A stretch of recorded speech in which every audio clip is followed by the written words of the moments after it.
Halo sahabat Republik Investor. Ya, halo juga. Berjumpa lagi pada video kita kali ini. Cuman pada kesempatan kali ini, karena saya kebetulan lagi ketemu sama Bima. Bima, jadi kita coba untuk bahas market Ya, bareng kali ya lebih oke. tepatnya. Kita akan coba mengupas ya beberapa topik yang mungkin bisa menarik kita bahas yang terjadi di pekan ini ya Isan ya. Pertama kita kaget dalam artian marketnya emang rally, cuman Ya. kita kaget dari sisi transaksi ya. Hmm. Transaksinya luar biasa ya kemarin, beberapa hari terakhir itu bursa Di minggu nyampe kemarin ya. belasan triliun, dan saya yakin pasti dari belasan triliun itu ada kontribusi transaksi teman-teman juga Iya. yang bolak-balik ya, Ah. tektok saham ABC gitu. Cuman yang menarik memang dari belasan triliun transaksi di market itu dominasinya justru second liner ya. Second Isan liner ya, kayak apa tuh? Biasanya kan memang kalau seandainya kondisi market itu bullish, terus juga transaksinya besar, dominasinya itu nggak jauh dari BCA, Unilever, atau beberapa saham blue chip lainnya gitu, termasuk Iya. diantaranya sektor perbankan. Iya. Cuma kali ini justru lebih didominasi sektor-sektor yang memang lagi panas sekarang, konstruksi, Konstruksi. yang memang kenaikannya kalau mungkin teman-teman di sini banyak juga yang kemarin sempat dapat profit cukup signifikan dari Waskita, PTPP ya, terus beberapa saham infrastruktur ya, termasuk telekomunikasi yang luar biasa juga kenaikannya. Ini gimana menurut Iya, Isan? kita sharing bareng aja ya. Ya, Sebenarnya kenaikan ini kita udah duga, dalam artian emang dalam waktu dekat itu ke 6.000. Cuman yang kita nggak duga adalah secepat ini. betul. Itu yang pertama kan. Hmm.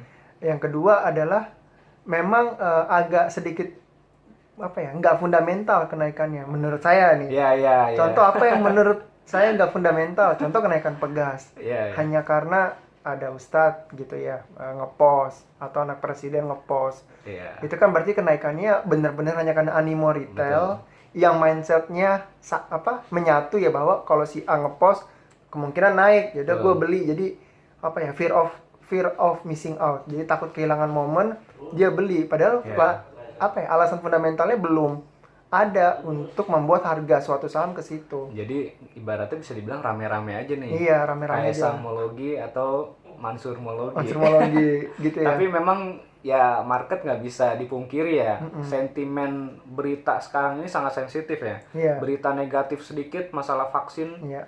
Atau masalah beberapa rekomendasi dari beberapa beberapa public figure ya, itu bisa mempengaruhi kondisi market di pekan kemarin gitu. Itu mungkin yang sekarang lagi panas ya. Jadi sebenarnya teman-teman bisa terus memanfaatkan ya kondisi saat ini, di mana ada beberapa figur yang memang memberikan rekomendasi dan itu tuh naik gitu rekomendasinya.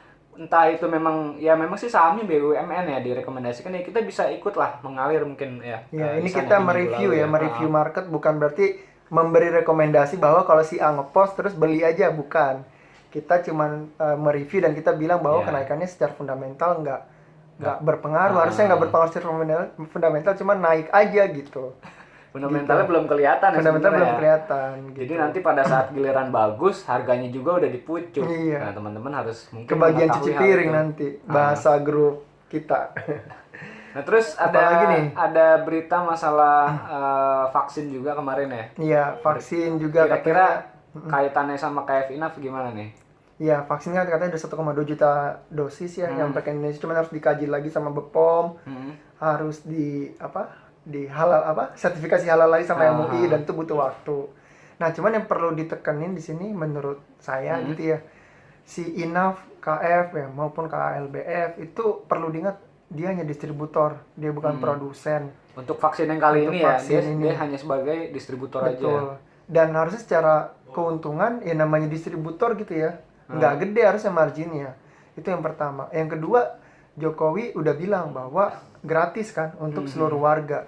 Logikanya aja gitu. Menurut saya nih logikanya, pemerintah budgetnya juga lagi pas-pasan kan. Buktinya adalah budget defisitnya melebar. Nggak mungkin dia bisa kasih harga Tinggi ya. harga tinggi buat, misalkan kan namanya distributor ya, marginnya kan diatur sama yang memberikan barang kan. Dalam hal ini pemerintah, nggak mungkin sih menurut saya marginnya itu akan gede.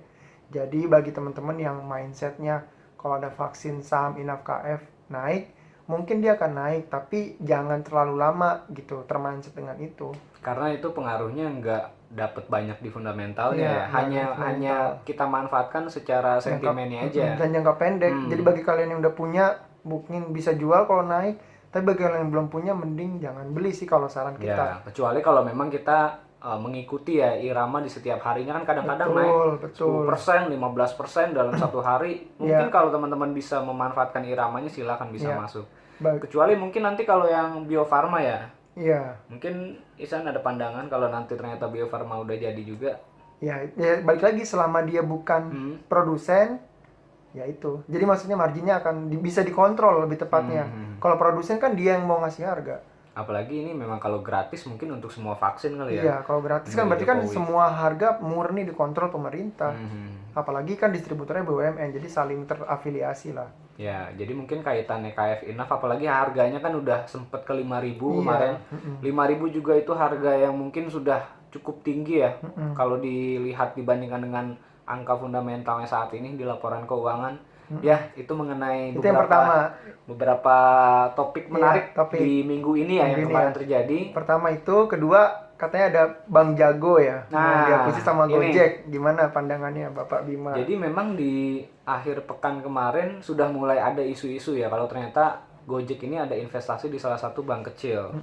Nah, cuma baru ketahuan di pekan-pekan terakhir kemarin itu ada beberapa berita memang yang keluar, katanya investasinya sudah masuk di Bank Jago sekitar 22% kepemilikan saham Gojek. Jadi ini ya merupakan suatu hal yang menarik. Kalau seandainya teman-teman jangan-jangan kemarin udah sempat mengikuti ya Bang Arto kan ya, kodenya Arto. ARTO. Jadi teman-teman nanti lihat saja bagaimana market meresponnya di hari Senin nanti. Kalau ternyata memang sih udah, kalau teman-teman lihat grafiknya ya, itu kenaikannya memang udah cukup luar biasa sih di sekitar 6 bulan belakangan ini, walaupun memang tidak dibarengi dengan likuiditas yang bagus. Cuma nanti setelah berita ini memang sudah benar-benar keluar dan juga dari pihak Gojeknya pun sudah mengiyakan untuk investasi di Arto, ya memang ada kemungkinan di hari Senin nanti bisa ada potensi kenaikan lagi. Nanti teman-teman sambil lihat saja dan sambil dipelajari lagi, barangkali bisa dapat profit juga di Bank Arto untuk di hari Senin nanti gitu. Nah, terus apa lagi? Ada hal menarik lagi selain Bang Arto ya, nanti teman-teman bisa diskusi lagi ya untuk masalah ini di kolom komentar. Silakan, nanti kita bisa coba lanjutkan beberapa hal yang mungkin bisa kita bahas mengenai Bang Arto di kolom komentar. Satu lagi itu berkaitan dengan berarti yang ketiga nih. Tadi kan saham BEX. Iya, yang pertama kan vaksin, yang kedua Bank Jago, yang ketiga saham BEX. Nah, kenapa tuh BEX, ada apa tuh? Ya, karena saham BEX ya, kalau teman-teman kemarin sempat perhatikan kan dalam jangka waktu dekat itu ada 2 aksi korporasi. Sebelum lanjut, saham BEX itu adalah saham Bank Banten gitu. Ya, takutnya kan bagi ada teman-teman yang belum tahu. Bank Banten ya, itu yang memang sahamnya terpuruk di 50 tadinya. Cuman ternyata setelah beberapa waktu kemarin sempat ada reverse stock 1:10. Jadi 50 jadi 500. Jadi 500 ya. 50 menjadi 500, jumlah sahamnya pun jadi semakin menciut sedikit. Nah, belum lama itu selesai, orang-orang masih bertanya, kok tiba-tiba BEX ke 500? Kok BEX saya ke 500? Belum selesai itu terjawab. Kok BEX saya ke 500 tapi saya nggak bisa jualan? Iya, karena auto reject terus-terusan ya. Kalau nggak salah sampai 6 kali berturut-turut. Sampai turun dari 500, turun lagi sampai ke 326 terakhir kalau nggak salah. Belum itu selesai, BEX ada aksi korporasi lagi, yaitu adalah right issue. Right issue-nya juga bisa dibilang mungkin di 2020 ini yang cukup fantastis ya, karena rasionya itu 1:9,4 atau 10:94, 9 kali lebih banyak gitu yang dibandingkan dengan total aset saat ini dari BEX sendiri. Jadi jumlah saham yang beredar sudah diciutkan nih gara-gara reverse stock. Tapi ditambah lagi 9 kali lipat gara-gara ada right issue ini. Jadi teman-teman, kemarin pas di hari tanggal 17 ya, Jumat atau 18 kemarin kan sempat turun ya. Dari 326 pas hari Kamis, hari Jumat tiba-tiba harganya berubah menjadi 76, atau bisa dibilang itu kan harga teoritisnya ya. Jadi dari Bursa Efek juga atau dari teman-teman Republik Investor sudah menginformasikan di grup kenapa bisa terbentuk sampai di angka 76, karena memang ada perhitungannya. Ada rasio tertentu untuk mendapatkan suatu harga teoritis. Betul. Karena bertambah 9 kali lipat. Ya. Nah, terus yang jadi pertanyaan, harga di portofolio kita ini saat ini kan kemarin sempat yang menarik itu mulai ada perlawanan pembelian San pas Iya. hari Jumat. Sempat auto reject 6 kali. Ke bawah. Nah, Terus terus hari Jumat. sudah ex-date Iya. right issue-nya berubah jadi 76 harga sahamnya. Setelah itu mulai Langsung naik harga auto saham reject DEX. atas, ya. Auto reject atas naik 35%. 35% ke Di level 102. Iya, 100 sekian. Nah, ini nanti akan menarik ya buat teman-teman semua. BEX di 102 ini kalau seandainya kita punya secara normal ya, itu posisinya masih minus jelas karena awalnya itu kan 500 ya setelah reverse stock. Sekarang harganya 102.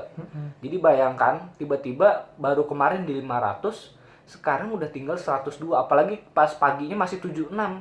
Sekarang 102 bisa dibilang masih menarik kalau untuk trading singkat saja ya. Ya, copet Tapi lah kalau istilahnya. kalau untuk teman-teman yang sudah pegang duluan, jelas ini posisi minusnya mungkin Masih. bisa 80%-an dari 500 sampai ke 100. Nah, yang menarik nanti teman-teman bisa perhatikan saja, BEX akan ada BEX right ya. Di portofolio teman-teman ada BEX Backstreet strip R. R besar. Itu kalau nggak salah nanti ada di hari Rabu. Itu akan masuk ke portofolio teman-teman. Nah, sebelum BEX R masuk ke dalam portofolio teman-teman, itu masih ada hari Senin, hari Selasa. Baru hari Rabu masuk. Nah, hari Senin, hari Selasa ini yang akan dimanfaatkan oleh para trader untuk masuk. mungkin bisa dinaikkan dulu untuk saham BEX-nya.